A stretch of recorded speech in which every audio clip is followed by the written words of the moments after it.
I know that some of you out there are going to think I'm crazy when I say this, but just hear me out for a second, Broncos country, and anybody else who might be watching. I think that when it's all said and done this year, Bo Nix could have a chance to have one of the best rookie quarterback seasons in NFL history. He might go down in the same conversations as Justin Herbert, CJ Stroud as the top rookie quarterbacks of this past decade. I'm not joking, Broncos country. I'm not sitting here trying to troll. I am not sitting here trying to create some agenda.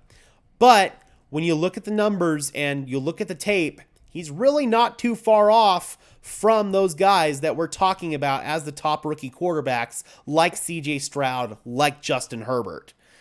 First of all, I want to bring in this metric. This is a metric that really caught my eye and really was the inspiration for this video. Bo Nix, per Mike Renner of CBS Sports, and PFF does indeed confirm this, has only one turnover-worthy play in his last 8 games per PFF. That is insane. A lot of people will look at raw stats, such as passing yards, completion percentage, and the one that really bugs me the most is touchdown to interception ratio. The reason why touchdown to interception ratio bugs me so much is because let's say, for example, that a quarterback throws 25 touchdowns on the season, but let's say 10 of them came off of screen passes. That quarterback is still going to be praised for, oh my God, he had such an amazing season, when really a lot of those passes weren't high degree of difficulty throws. Additionally, let's say that a quarterback throws a perfect ball to a wide receiver. That quarterback drops the ball and it ends up being an interception for the other team. That shouldn't be a bad negatively graded play on the quarterback, even though it's going to go down on the stat sheet as an interception. And on the other side of the coin, let's say that a quarterback throws the ball right to a defender and the defender just isn't expecting it and they drop the ball. That happens all the time. A lot of these defenders out there, especially like linebackers and stuff, they don't have the surest hands in the NFL. There's a reason why they're playing defense. And overall, those plays end up getting jumbled together in raw touchdown to interception ratio when there needs to be another way to separate them. And that's what PFF's metrics of turnover-worthy plays and big-time throw tried to do. With turnover-worthy play, it's going to credit the quarterback with a turnover-worthy play if they throw a ball right to a defender and the defender drops it. It's going to credit a wide receiver with a turnover-worthy play if they drop a perfectly placed ball and it ends up getting intercepted off the deflection, a la little Jordan Humphrey in Baltimore. The only turnover-worthy play that Bo Nix has in this stretch that he's had in the last 8 games is that dropped interception from Tyrann Mathieu down in New Orleans.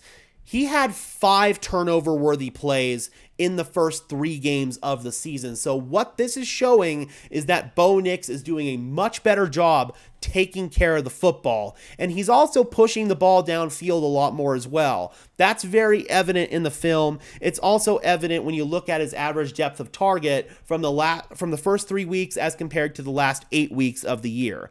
But how does this all relate into Jayden Daniels, Justin Herbert, CJ Stroud, all of these other guys that are really competing for Bo Nix? CJ Stroud and Justin Herbert in previous years, and obviously Jayden Daniels this year. Let's go ahead and take a look at the big time throw to turnover worthy play composites for all of these quarterbacks. Jayden Daniels and Bo Nix actually have the same big time throw to turnover worthy play composite. Both have 12 big time throws, both have 6 turnover worthy plays. But when you look at the trajectory of both of those players, Bo Nix in these last 8 games has had 8 of his big time throws to only 1 turnover worthy play, where Jayden Daniels in that same sample size has 10 big time throws, so a couple more, but he has 5 turnover worthy plays. So Daniels is starting to hit a bit of a plateau here. It really started when he injured his ribs against the Carolina Panthers, and ever since then, I think Cliff Kingsbury has kind of put the kid gloves back on Jayden Daniels, and he's kind of been a little bit more afraid to turn Jayden Daniels loose. If the season were to end with this same pace, basically Bo Nix would end up with about 20 big time throws, and let's just say he gets 2 more turnover worthy plays. So that'd be 20 big time throws to 2 turnover worthy plays. And who knows, Bo could even have a big game where he increases that big time throw metric even further. But I don't see a scenario at all this season, barring an absolute god awful Drew Lock type performance from Bo Nix, that he gets multiple turnover worthy plays, 3-4 turnover worthy plays in one game. So I don't see a scenario where Bo Nix is going to have double digit turnover worthy plays on the year. Let's go ahead and compare that first of all with CJ Stroud from last season.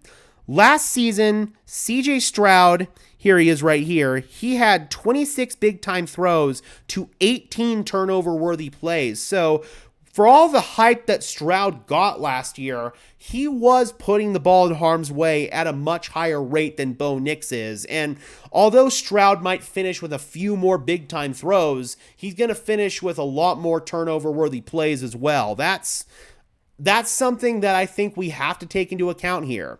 Jaden Daniels, it's kind of the same thing where Daniels is probably going to end up with a few more big-time throws this year, but I think Bo Nix is probably going to edge him out because he's ascending where Daniels is starting to kind of plateau and maybe even fall off a little bit. And I'm saying that as a massive Jaden Daniels fan.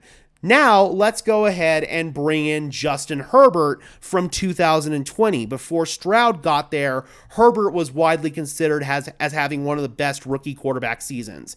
He's going to definitely take the cake in terms of the big-time throws, unless Bo Nix does something absolutely extraordinary.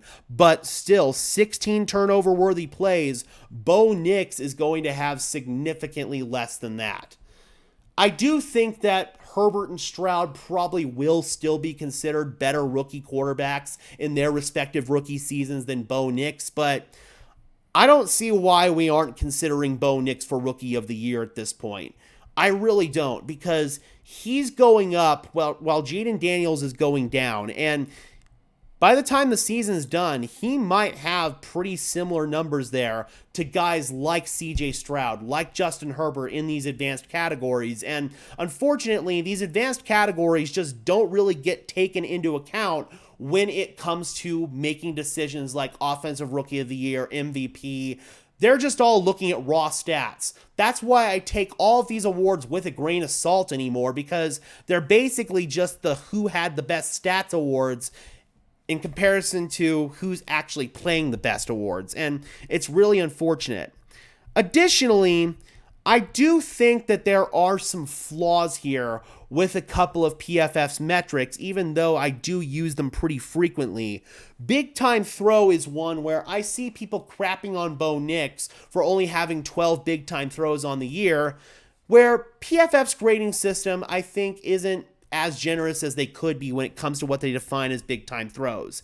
PFF defines a big-time throw as a pass with excellent ball location and timing, generally thrown further down the field and or into a tighter window. And I certainly do consider those big-time throws, but I also consider key third down conversions as big time throws, because you're helping put your team in a position to convert on third down. That's positive EPA per play whenever you're making a big throw on third down. So that is what I consider a big time throw as well. Anytime you make a clutch throw on third down, even if it's not exactly in a tight window or further downfield, same metric would count if it's a scoring play and it's not exactly like a tight window throw further downfield, but let's say it's a higher degree of difficulty throw, like a right-handed quarterback rolling out to his left and threading it between two defenders. That's exactly what Bo Nix did on his touchdown pass to little Jordan Humphrey in the game against Atlanta. He only had one graded big-time throw in that game,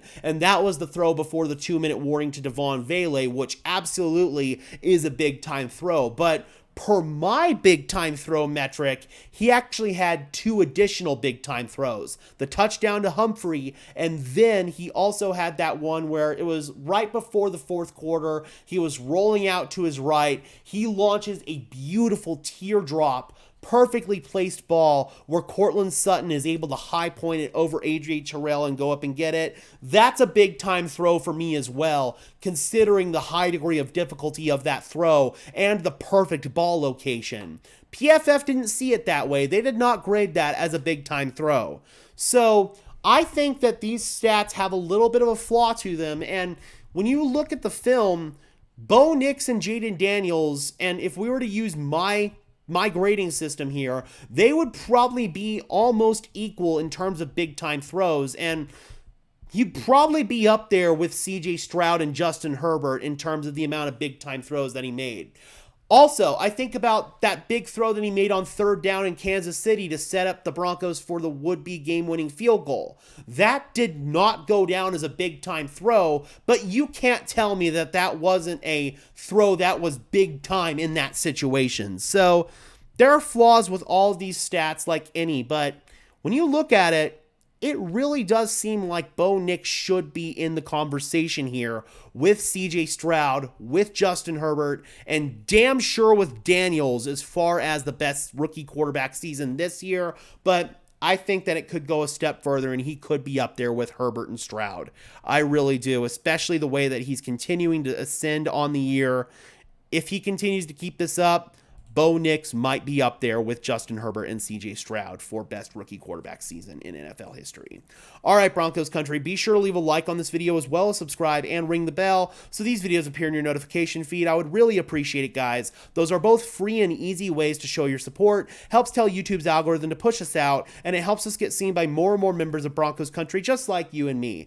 And before we dip out of here, guys, I want to tell you about the affiliate partner for today's video, Whitebeard Signworks. Use code BS30, link in the description down below, to save $30 off your first purchase on NFL LED team logo signs just like this really sick sign behind me. Again, that is code BS30, link in the description down below to save off your first purchase, and it doesn't have to be a Broncos sign. You could, if you want a CU Buff sign, you could get it. If there's a Falcons fan or some other fan watching this, he could do your team as well. So again, use my code BS30 in the description down below. Thank you so much to Whitebeard Signworks, and until next time, guys, I'm your host, Gage Madrid, saying peace out.